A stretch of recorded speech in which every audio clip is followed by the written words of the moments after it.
Welcome back to our next podcast. Hey, welcome back to episode 3 of Corp Corner, guys. Today we're talking about hashtag goals. Surprised my ADDs kept us up so long. Well, how many cups of coffee did you have today? Not enough, because you wouldn't make me any more tonight when I go home. Well, because if you drink now, you wouldn't go to sleep, so. Sleep's overrated. And then you would be bothering me when I'm going to sleep, because you'll be watching TV. Okay. Super loud. I can sleep on the couch.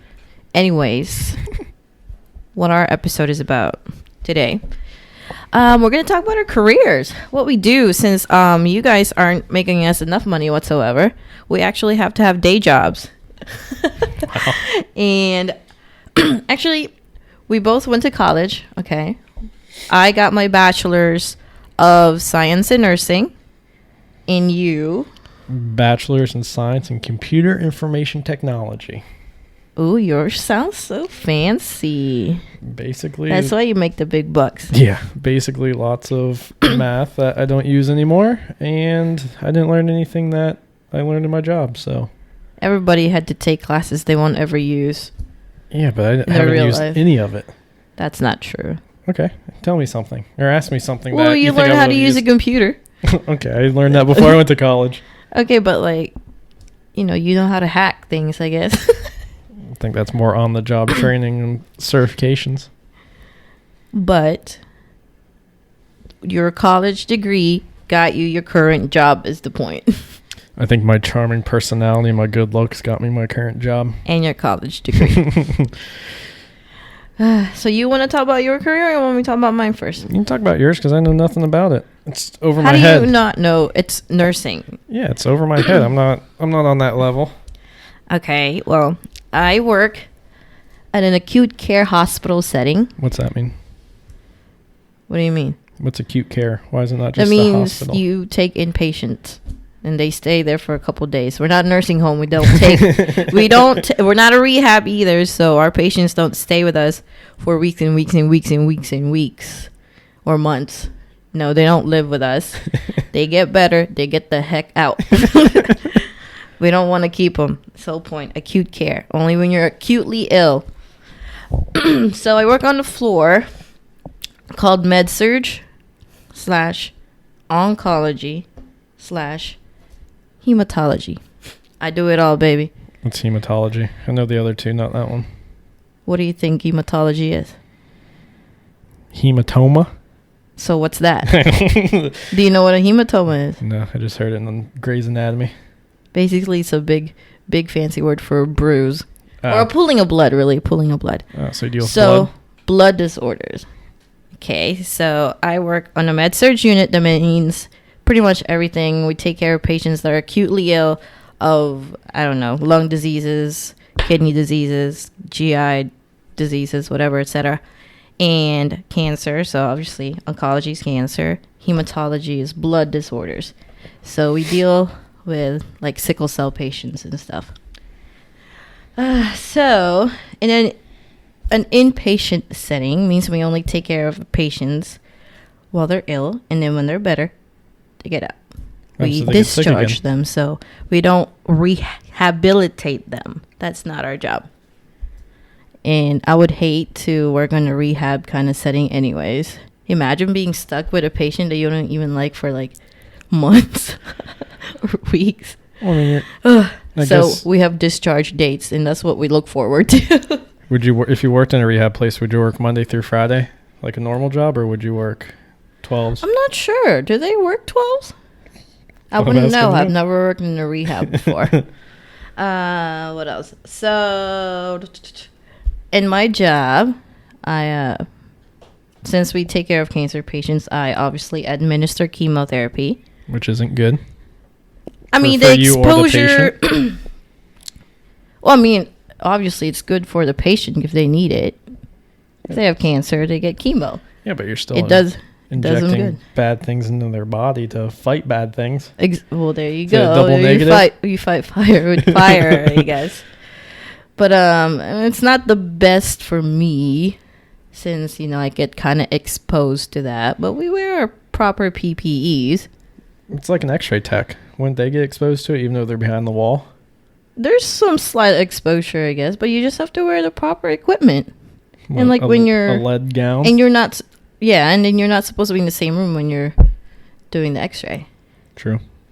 You know, like when people bring their little portable X-rays to our patient's room, they say take a deep breath, and then they get out the room, and then they press. They have a remote button they press Nice. too, so they're not actually in the room with the X-ray. So my unit holds about 24 beds. It's full all the time. It's especially this time of the year. Usually during winter season, when everybody gets the flu and pneumonia, we're always full. Usually 5 to 6 patients per nurse.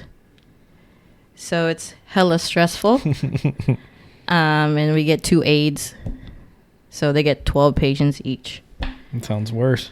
Yeah.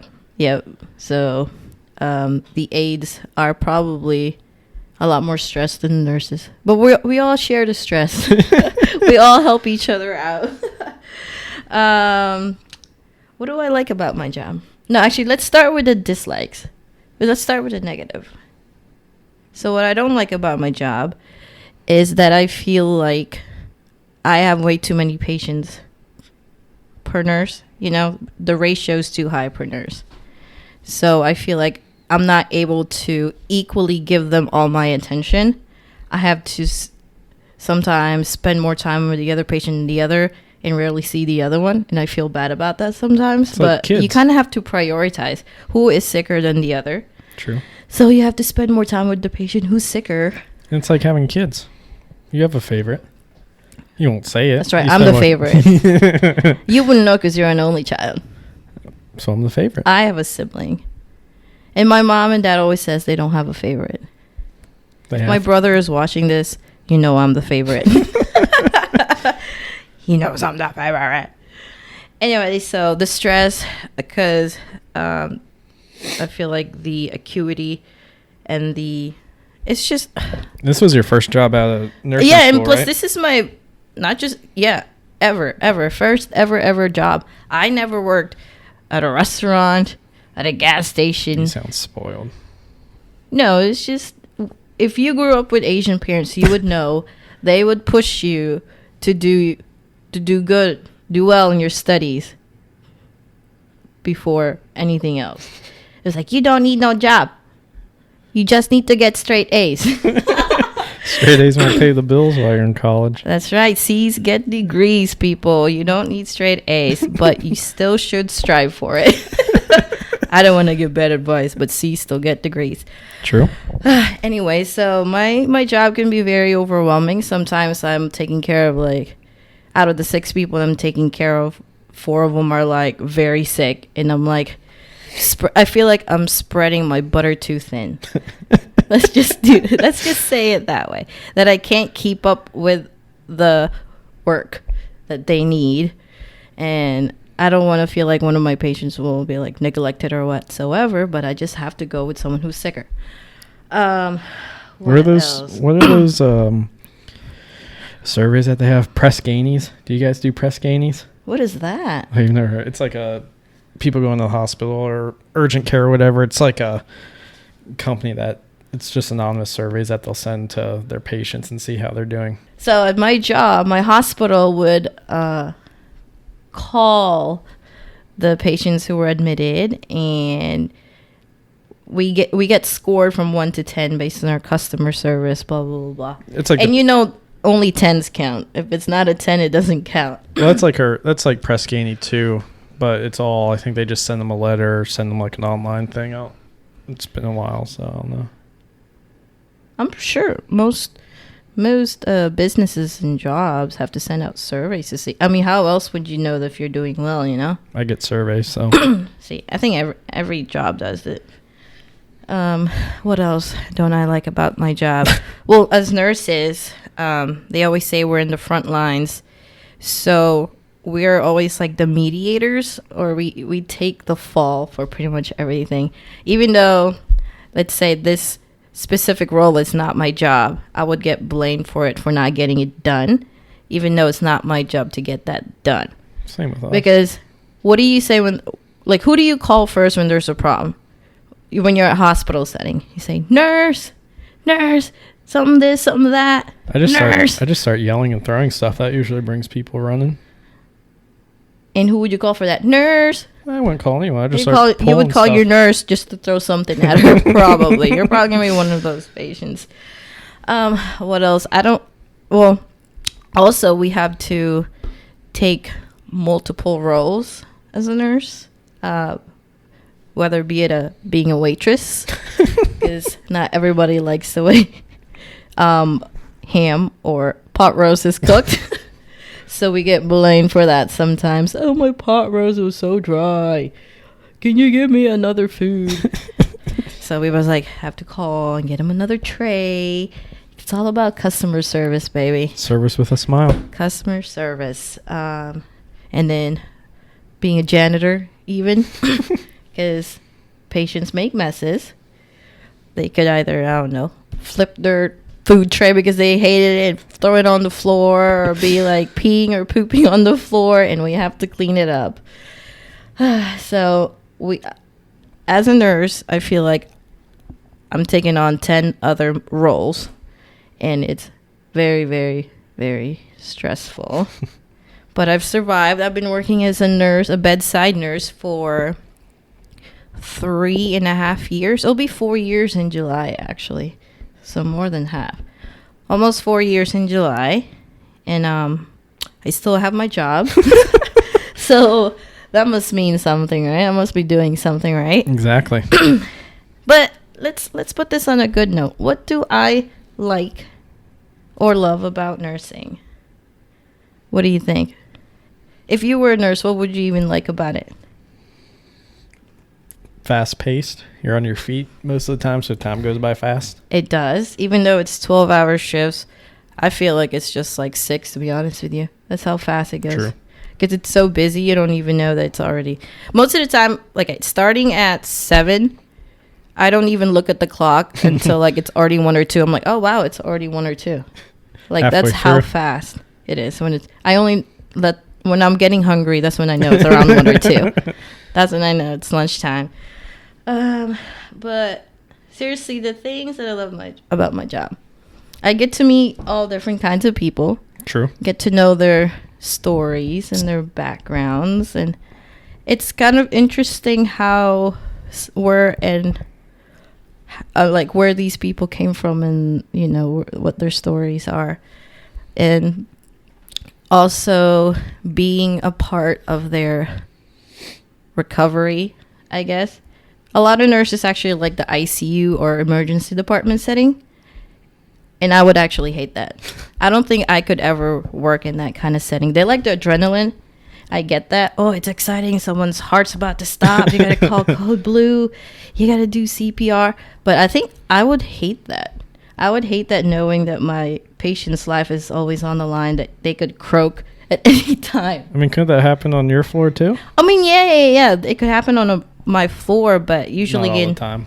in med-surg settings, like my floor, they're supposed to be stable enough. I would say they're stable patients, because after med-surg, technically, they get discharged home. When you're on the med-surg floor, that's a good thing, because the next step is going home.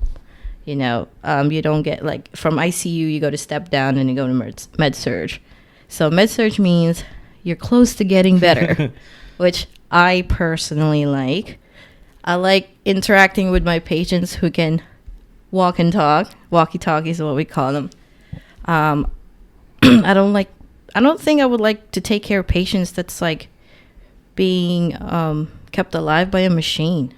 True. You know, vented patients and stuff. I'm like, I mean, I definitely salute nurses who love to do that, because that's hard. But it's just, I don't think it's my vibe. I don't vibe with that kind of deal, you know. You need rest and relaxation. Yes. I like being able to talk to my patients and interacting with them and stuff. You could still talk when they're on a machine. They just wouldn't respond back. Exactly. So what's the point on that? They wouldn't even know that you're there. True. But their families would. That's also one thing. Sometimes family members can be intrusive in the care of your patient, but at the same time, I like meeting the ones that are very helpful, who actually stay there to take care of their mom or dad or their sibling or whatever. But, meeting family members too, who want to learn and how to care for their loved one. And being able to teach them how to care for their loved one is kind of nice. And even the patients that don't have anybody, it's kind of nice taking care of patients who have no one else there and you're the only one. And they'll always remember you, they remember you taking care of them at their lowest time, at their sickest time. And I just like the feeling of being a part of that, being a part of their recovery to getting better. All that sappy stuff. Anyways, what do you do, dude? Sit behind a computer all day.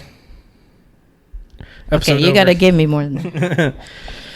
I guess my technical job, or my technical name of my job is... You got to explain what it is. An IT analyst, but I'm also on the information security team, so I deal with a bunch of security nonsense that pops up at random times of the day throughout the night. I guess on a local level, I support 3 offices locally within the 2-hour drive of here with probably say like 160, 170 people in those 3 offices, with the one that I'm in at 100 or maybe a little over 100. So that's a lot of people. It's not bad. You know the certain folks that will hit you up every single day about nonsense, and then the people kind of like yours. They're the walkie-talkies that won't cause any issues, and then the bed-bound ones that are going to reach out no matter what time it is and need your help immediately. That's a good way to connect. I like that. That way I would understand it more. But the local or regional stuff, whatever you want to call it, is more of like hands-on technology. I don't know what you want to call it, like imaging computers, setting them up for new hires, replacing old ones, replacing printers, copiers, plotters, doing maintenance on the server, battery backups, things like that. The part where I enjoy it more is the security side. I deal with mostly cloud security, so like Office 365, email, stuff like that. So if we get phishing links and stuff and people click on them, we get alerts. So you like the part where you can just sit in your desk behind a computer? You don't like the parts where you have to get up and set up? No, I like the security part because that's what I went to school for. Okay. So I got my degree in the computer information technology with a focus in biometrics and security. So biometrics is like the physical security. So the longer the name of your degree, guys, the more money you make, by the way. No, the more pointless it is. But biometrics, I think I only had one class about that in college, and that was like supposed to be my whole degree.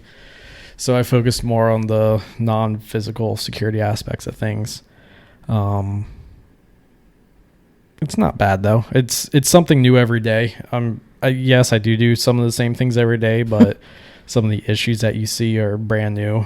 Like Microsoft will come out with an issue every goddamn day. So you feel like you're learning something new every day? Yeah, because with my previous jobs, I was just dealing with servers. I wasn't dealing with people. I was a contractor for the government before this private company I work for.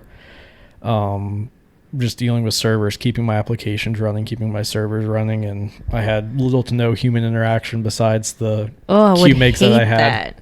I love interaction. I have to talk to people. It was nice to a point, but honestly, if I come to work early in my current job, if I come to work earlier or stay at work later, I get more work done because less people are coming in and asking things, and I just have more time to focus. Not that I don't like the human interaction part, but our job is so fast paced and there's such a sense of urgency on it that you need to get stuff done now, not later, like as soon, because money's on the line. There's jobs that they're working on that if they can't get a file or they can't get something to work, then that's money that's being charged to the client and we're losing work hours. Well, good thing you can do things fast on a computer.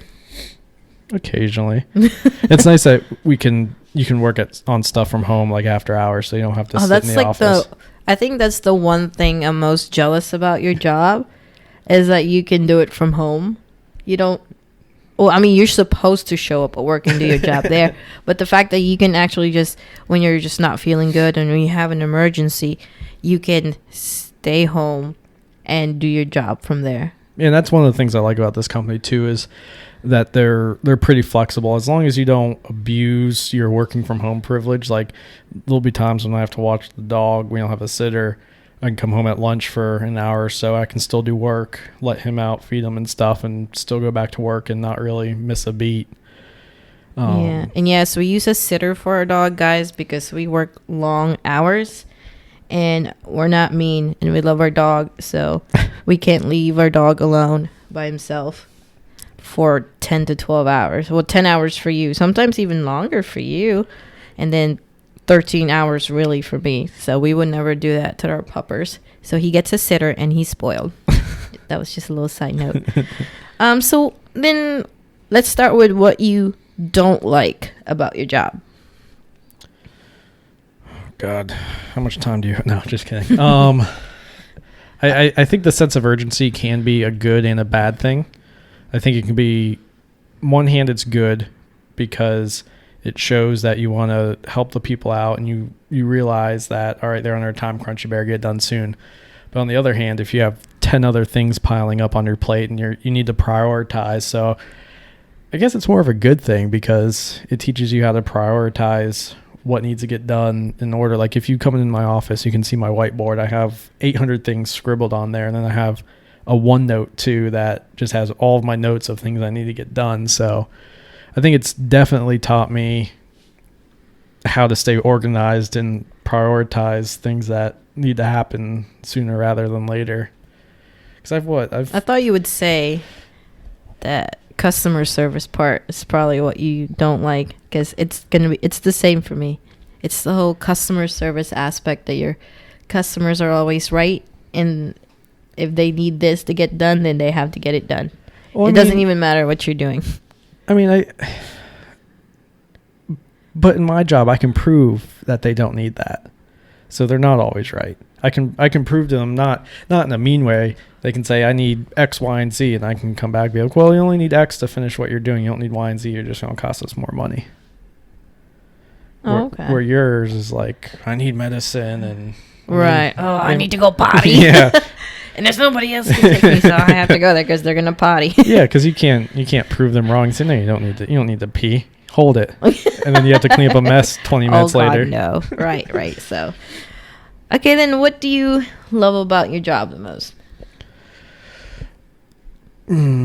Probably doing something different every single day, whether it be the security stuff I do or like the troubleshooting stuff I do regionally and on help desk too. I mean, help desk, I can't stand it. I hate it with a burning passion. I think if you ask anyone who's on help desk, they'll say the same thing. It's not terrible, but we have such a large volume of tickets coming in that usually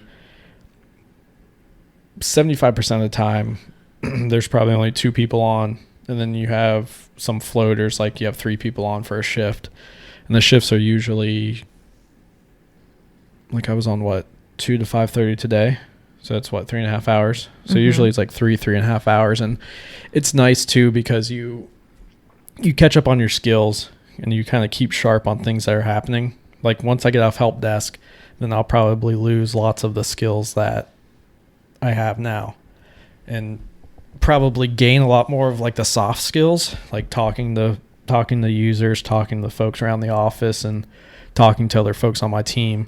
Oh, that's the boring stuff. I mean, but that's how you build relationships. I think that's one of the most important things in a job is to not only network yourself, but build relationships with the people you work with.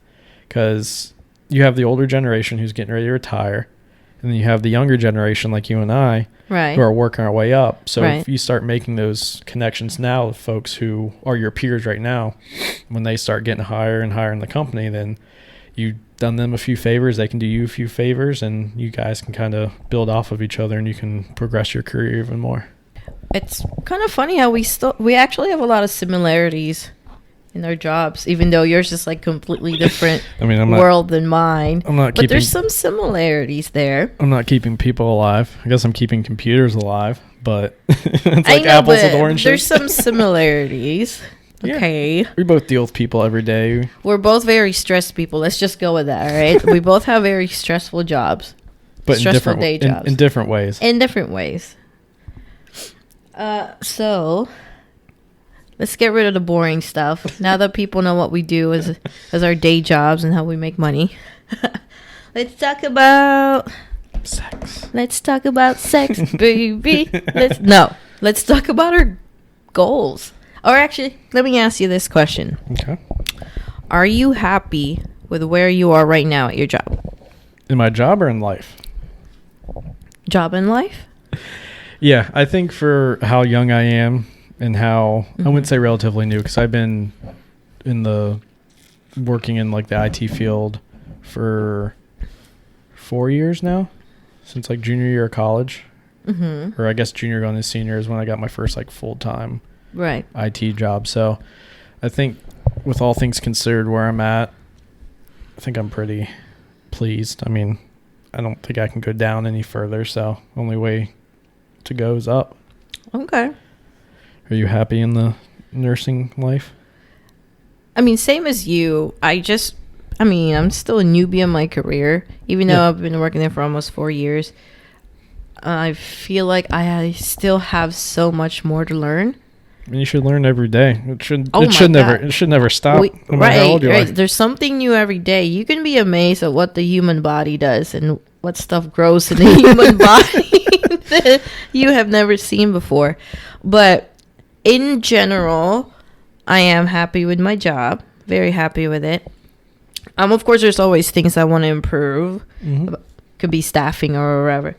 But in general, I am content. Do I want to do this forever? Hell no. Just where I am right now at 4 years of just in your career, I am content. I'm satisfied.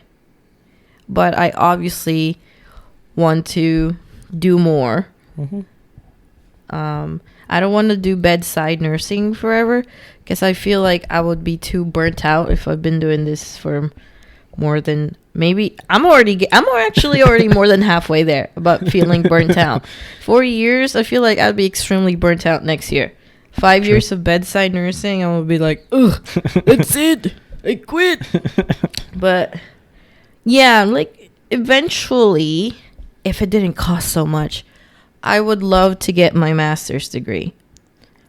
I don't know in what. Probably still in nursing, obviously, but because there's so many things you can do with a nursing degree. I just feel like I haven't really explored that yet. Just become a nurse anesthesiologist and support me so I don't have to work. Like I said, things cost money, and I would never be your sugar mama. You're supposed to be my sugar daddy.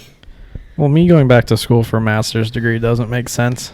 It can't really. No. Not for you. For me. Yeah. For me to advance and make more money, I have to get a master's degree. But for you, all you really need is what? Certifications on some stuff? Yeah, because I know people who, I don't even think they went to college, or if they did, it was just like a associate's degree who have certain certifications that probably make $20,000 more than I do. Right. That's all you need. And those certifications, do they take years to get?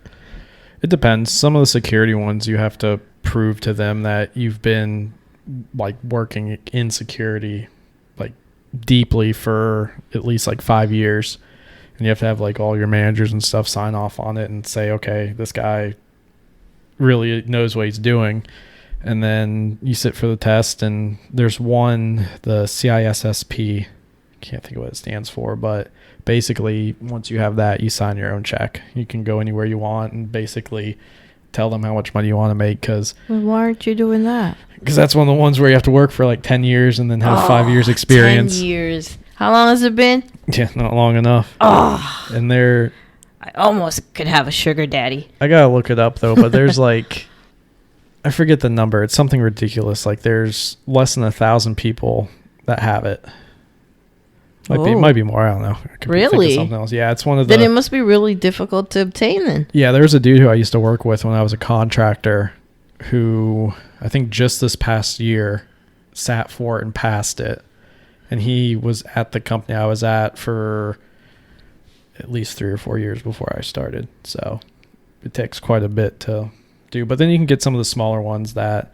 Is the test hard itself? Is that yeah. what's keeping the people from... Yeah, the test is also like $1,000. So you want to... No. Like people... Like I've talked to people who have taken it and who have passed, and they said they've studied for like a year to 2 years before they even sit for it, because it's such a big if it's amount of money. $1,000 to take a test. There's some of the other ones too that are wow, pretty cheap, like $300, and that's relatively cheap for certs. Holy crap! I didn't know it would cost that much to take a test, but I guess if it's something though, yeah, you can make 6 figures easily. right? With it. 6 Yeah. figures with it, then I guess that makes kind of sense. Yeah. But wow, America's expensive, yo. Whew. How about family wise? How about us? Our goals for us too. 18 kids, our own TV show, in an RV traveling around the country. Okay, for real? Are you going to be the one birthing those 18 kids? Yeah, I don't think so. Whatever. You wanted one kid. I still do. You just want one. Because you're an only child, and our best friends are both only child. And I know how great it is. No. I will give our child a sibling. They'll have a dog. They have to have a sibling. They learn so many things when they have a sibling. Like what? Fighting? Pulling each other's hair? Well, yeah, that's the part that you have to go through to actually learn the lesson. You know, I have a brother, and I love having a sibling. Yeah, I mean, I could go for 1 or 2. No. Not more than 2. 2. Okay, that's our plan. Not more than 2, I can agree with that. Especially with the increasing price of everything nowadays. College is probably going to be, oh my God, I don't even want to think about it. Exactly. They better be in the smart future in school. years. So 2 at most, since I've only thought of 2 names anyways. If we had 3 kids, the third kid's name is just going to be number 3. Because I've only thought of 2 names that I love for our kids. So, and it has to be a boy and a girl. Jeez. Because those are the names that I thought of. It's a boy name and a girl name. Putting a lot of pressure on. But I mean, obviously you can't choose what kind of kids you'll get. Yeah. But do we even have an idea when I don't know. I feel like we just go with the flow. We have never just like, oh, at this day of this month we're gonna get this done. Yeah. No, we just go with the flow. It happens And that's when what it I happens. like. It happens when it happens. If we have kids, then we have kids. If we don't, then it's not our time yet. I feel like there's a reason for everything, and if we're not blessed with kids yet in the next few years, then it's not our time yet. And but I still want my boy and a girl. Actually, before we even talked about kids, I actually just wanted boys. I feel like boys are easier to raise than girls. I mean, Wouldn't you think? in certain aspects. Here's a but ball, boy. Play with it. What happens if they get their girlfriend pregnant in high school? I mean, I guess the same thing could happen if you have a girl. Then you ghost them. Wow. Just kidding. Good No. But girls are stuck with kids, so I mean. I'll be happy. But no, I would never. I would obviously we would raise and teach our kid to take responsibilities. Yeah. And then, so we live in a 3-bedroom single family home right now. Mm-hmm. So we only really have room for 1 kid. Anyways, They could share. if we did have a second kid, they can share a room. Exactly. Basically, because we will never give up this room, guys. This room is our game room. Okay, we like to game. We play Call of Duty a lot, and this is our podcast room now. So no kids allowed in this room whatsoever. It's mixed use. Sorry if there was a second kid. You're gonna have to share it with your older brother or sister. I mean, we have a couch in the garage, so. There you go. We can always convert the garage to another room because this is our game room. We will never give it up. Or, look at this. Better idea. We get a bigger house. How about that? You gonna pay for it? Yeah, because you're going to take that test that will help you get 6 figures. Therefore, you'll be able to afford a 5-bedroom house, Jeez. 3,000 square feet with a pool, white picket fence, and 4 more dogs. I think you got married to the wrong person. Just kidding. I would never have that many kids or dogs. But no, eventually, I mean, we're 26 now, and we're already doing pretty well at our careers. Mm-hmm. And a couple more years from now, we would be making even more decent money. Hopefully. Hopefully, if we continue to do a good job in our careers. I think after if we have a second kid, then I think that's when we would move. Look into a bigger home. Yeah. Because one, I think this is plenty big for 3 people. Oh, yeah. And we can Oh, put out air mattress for folks who visit. Yeah, we'll just have to turn the guest room into that kid's room. But Yeah.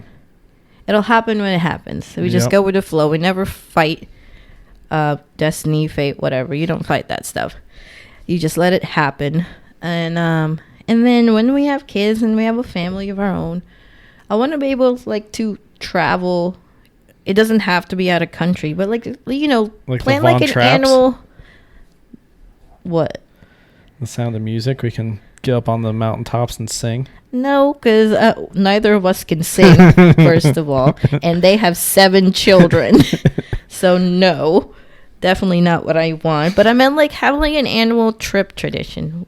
Yeah, because me and my dad would go to the beach every year, and then me and my mom would go to the beach every year. I mean, 'cause See, we all something like went that. to the beach. Like a beach house, rent a beach house. Or we can just go to Disney World every year. Yeah. Once a year, guys. I love Disney World, and I will go back there every year if I could.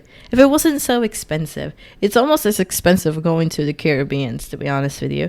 Yeah. The resorts there, you stay for a week. Oh, my God. It costs as much as the Bahamas. Maybe even more. But... yeah, having a family, having annual traditions, and still doing well in our careers, and eventually you making 6 figures so I can be a stay-at-home mom, or at least a part-time. So yeah, you guys know pretty much everything about us now. I think. Yeah, we've shared a lot of our lives, or a lot about us, to these people, and we're gonna run out of things to talk about next episodes. No, we'll figure it out. We'll figure it out. We'll talk about other interesting stuff, guys. Creative. Now that we got rid of all the boring stuff about us, now we can talk about fun stuff next episodes. So tune in again, guys, for the next episode of Corp Corner. Crystal and Nathan here, signing out. Bye.